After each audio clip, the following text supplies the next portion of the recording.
All right, before you get too cozy, go ahead and smash that like button and subscribe, but only if your heart says yes. And as always, tell me where you're listening from and what time it is over there. I love seeing our sleepy little map of the world grow. Dim the lights, get that fan going for some background vibes, and let's chill into tonight's little adventure. You lie on your narrow, straw-stuffed mattress, staring at a ceiling so close you could touch it if you stretched. Dust drifts down in the faint glow of an ember that refuses to die in the hearth. The air smells faintly of smoke, wool, and yesterday's porridge bowl that someone definitely forgot to rinse. The cottage is tiny, and sound carries easily.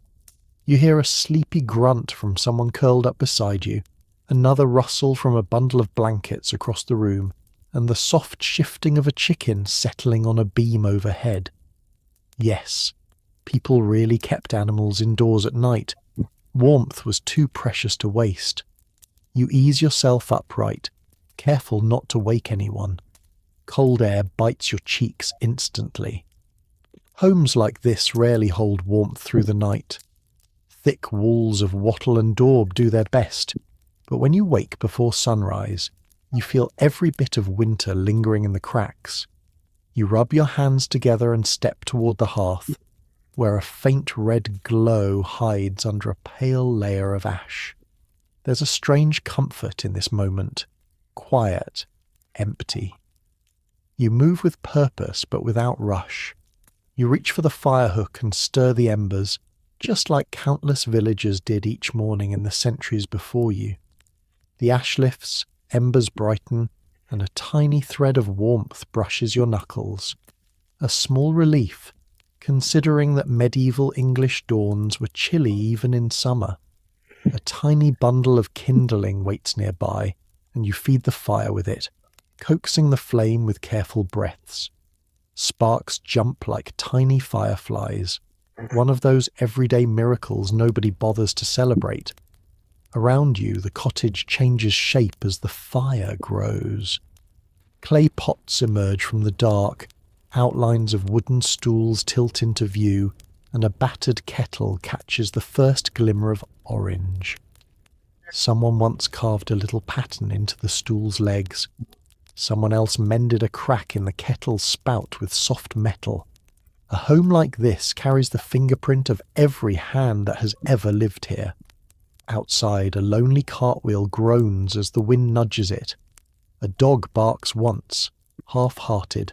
From a neighbouring cottage, you hear someone cough, the dry, exhausted cough people tended to develop when homes filled with smoke overnight. Chimneys existed, but not on every house. Some simply had roof holes, which didn't always cooperate. Your eyes still sting from the remnants of the night smoke. You stand, stretching your arms, feeling the stiffness of someone who slept lightly. Most medieval villagers did, not by choice, but by practice. You slept in intervals, early sleep, waking, sometimes talking quietly or tending to minor tasks, then a second sleep toward dawn. The rhythm feels strange by modern standards, but to you, standing barefoot on cold, packed earth, it feels natural, a faint stir behind you. Someone shifts, the blanket rustling. The village is beginning its slow, reluctant awakening. Not hurried, not loud. More like a tide creeping in. You can almost sense the moment the day starts, even before the sun acknowledges it. A rooster crows, late for once. Even he overslept. You glance at the tiny window shuttered against the darkness.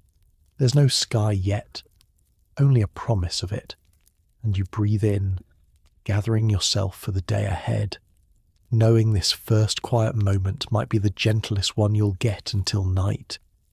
You stand in the dim orange glow, letting your eyes adjust while the fire begins its slow reclaiming of the room. It's just enough light to see the uneven floor, the clay mugs lined up on a shelf, and the rough wool cloak draped over a peg that someone hung there last night with sleepy hands. You pull the cloak toward you, wrapping it tight. The chill still slips underneath. but at least you feel like you're wearing a thin reminder of warmth. The cottage murmurs awake around you. A soft thump from the loft above. Someone must be turning in their sleep. Then a familiar sound. A wooden ladle falls from somewhere, landing with a clatter that seems far too loud for this hour. You wince and glance at the sleeping bundle across the room. They don't stir. They're used to noise. Medieval homes were never quiet, even at night. You step outside, lifting the latch gently, and a fresh wave of cold air wraps around you.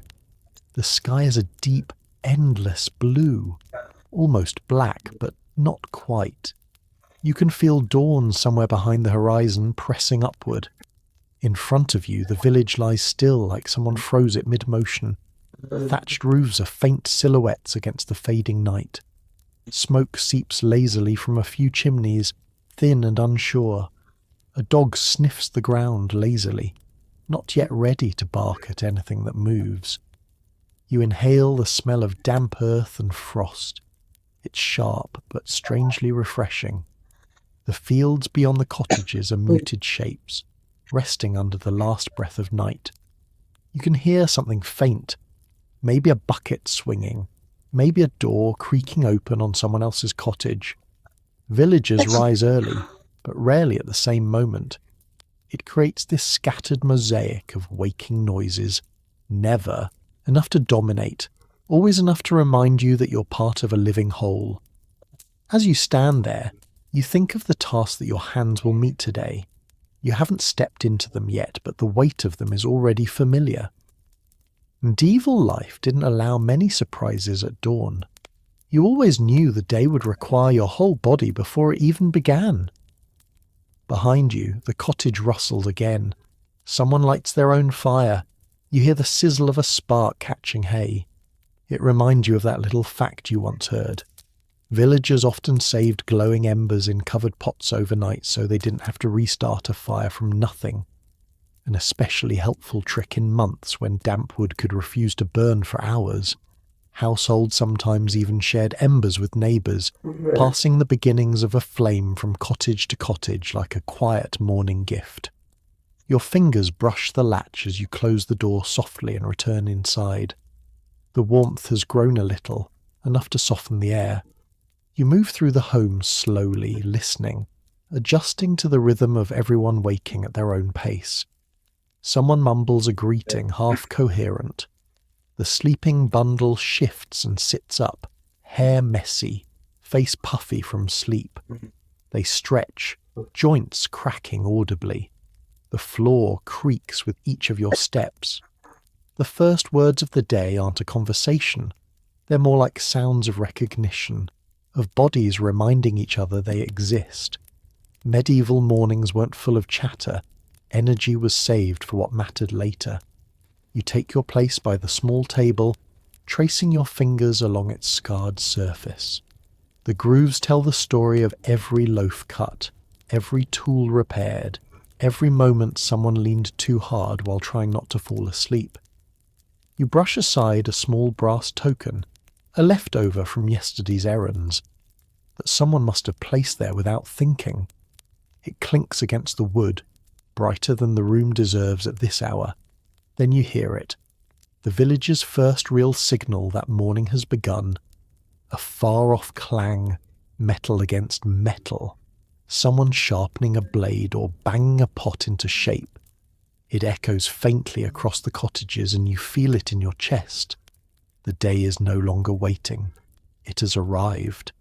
You adjust your cloak, pull a stool closer to the fire and sit for just a moment longer, letting your thoughts settle. This is the last pause before everything begins, the final breath of stillness before the machinery of village life sweeps you into its rhythm. And as the first thin streak of pale grey leaks across the tiny window, you give yourself over to the day. The faint grey at the window sharpens, just enough to outline the wooden latch and the uneven shutter planks. The cottage is stirring fully now. Sleepy faces, tangled hair, stiff movements as everyone adjusts to the cold that clings like a second skin. There's no luxury of easing into comfort. The morning demands participation. You stand, roll your shoulders, and step toward the door again, knowing the first tasks